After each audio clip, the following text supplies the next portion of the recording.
business in real estate that has a lot of failure rate. As a matter of fact, according to the National Association of Realtors, it has an 87% fallout rate of people who get in the business and get out of the business within 18 months.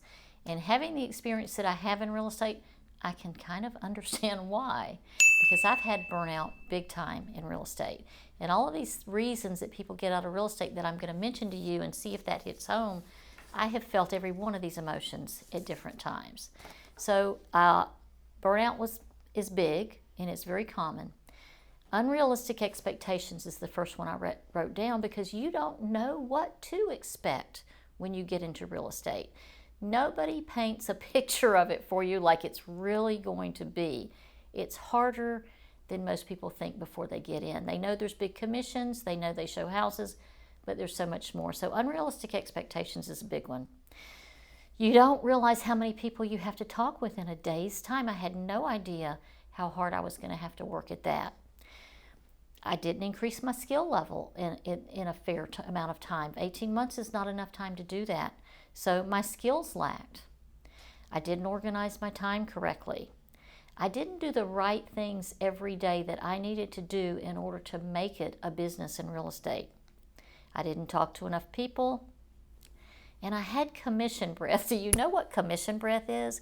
Is when you need a commission so bad and you're asking people for business and they say, ooh, she needs the business more than I need to give her the business. So she's not looking after me, she's looking after herself. That's what they call commission breath. I didn't treat it like a business. I let one bad customer at a time get me down, and there are bad customers, not just bad realtors. I worked hard on several deals that fell apart. Does this sound familiar to you? I ran out of money. Does that sound familiar? I spent too much on advertising or trying to buy leads. I think that's a common theme. I didn't build my own self-confidence. I didn't know how. I didn't self-motivate. I didn't learn specific ways of getting business. And I didn't set goals in the beginning or have a written plan. And if I had, I'm not sure I would have been committed to them, because I really didn't know what I was in for. So even now that I've been in business for over 35 years, there are certain pivot points and pain points that I still remember to this day from my first year of real estate. I thought of quitting more times than I can tell you. I felt that after I had a closing and then I had no more deals in the pipeline, I'm never going to have another one. What am I going to do now? So I'd go for 2, 3, 4 weeks without another deal. It was so scary. Are you scared when that happens? I know you must be. So I knew at some point, a pivot point, that if I was going to make it in real estate, I was going to have to toughen up. So I found a tough coach who helped me with that, but he helped me with a lot of other things too. Now, my first pivot point that I remember that was a good pivot point was my first contract. I don't know if you forget your first contract. Maybe it's like your first love. I don't know. You just don't forget. So I didn't forget my first contract. I still know those people today. It was Tammy and Bill. Tammy and Bill were a nice young couple with 2 young boys buying their first house.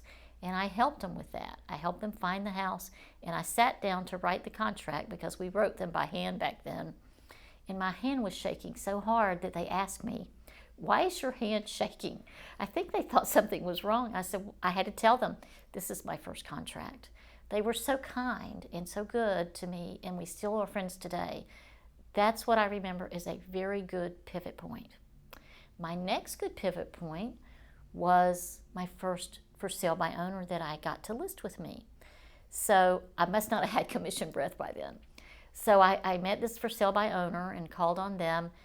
That was their first house that they were selling. He turned out to be a very good appraiser in town. So I didn't know that he was an appraiser when I started working with him. He saw something in me that he had faith in, so he let me list his house, and we did sell it. I'll never forget that. And Joe and Dawn are still friends today. So I really appreciate those kind of good pivot points. If you can find good pivot points to help you with your mindset, the people that you do help, there's going to be a lot of people that you can't help. And for all kinds of reasons, there's a condition there that you can't help, or they're not nice enough to be your customer, so you don't want to help. So you're going to find some good points if you'll just stay in. You need to remember good pivot points and put that in your brain, because you're here to help people, and that's what it's all about. So then I thought, if I can just find good customers that I want to do business with, I can build a business in real estate.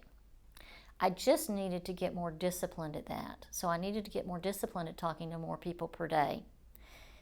Eventually that happened, but it was a road that curved. I'd be good some days and not good other days. I'd still want to quit some days. I saw other people doing very well in real estate, and I was inspired and a little jealous, maybe more than a little jealous, of how well they were doing.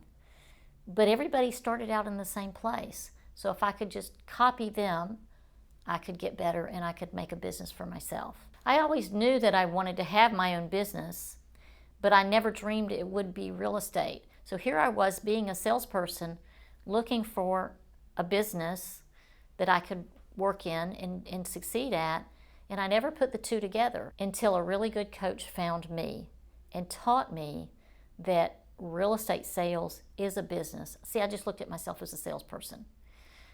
He changed my thinking. He helped me to change my thinking into, okay, this is a business that I can grow. That was a great gift. Over the next few years, I started growing my business, and it started growing almost more than I could keep up with. And then I had to have coaching to learn how to scale that business.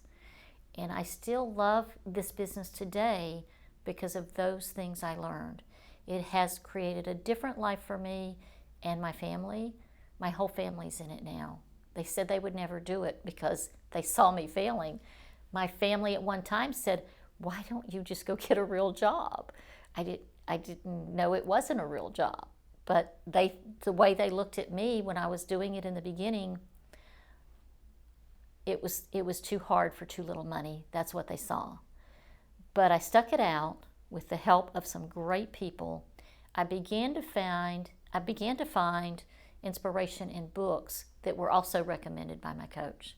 So when I have videos that I recommend a book to you in, it's because that book helped me. And I'm very grateful for not having to go to the library and figure that out, or not having to go to Amazon and figure that out. Which books do I read? Because my coach helped me with that. So the books made a huge difference. Some of them I read more than once. I can't tell you how valuable that information is in those books. So I would highly recommend get a coach and get some great books going for you. I became a different person. I became a better person. I got the emotion out of it. I was a thinker and a doer and a person who was growing their business. After a few years of that, I would never look back. I don't think there's a better business on the face of this earth than being a real estate salesperson or a real estate broker. So I wanted to learn enough to where I could help other people, and that is what I do. I help other people every day with their real estate sales business. So if you're listening and I can help you, just reach out, because I've got so much information, and I know so many great coaches and so much help out there for you. I would love to help. But don't quit, because it's not that people in real estate fail. They quit before they know what to do, and they might not have the guidance. So I'll be able to give you some guidance. This is why I created this YouTube channel, is to give you the guidance that I know after starting from nothing, failing many, many times over, and then becoming more successful than I ever dreamed I would in real estate. So I didn't start out with any great education here. I just learned it as I went, and I continued to learn it on purpose, and I still continue to learn it every day. So let me help you with your business. Please comment below. I'd like to know how you feel about this video. I'd like to know where you are in your real estate career, and I look forward to serving you. Have a great day. Thank you for listening.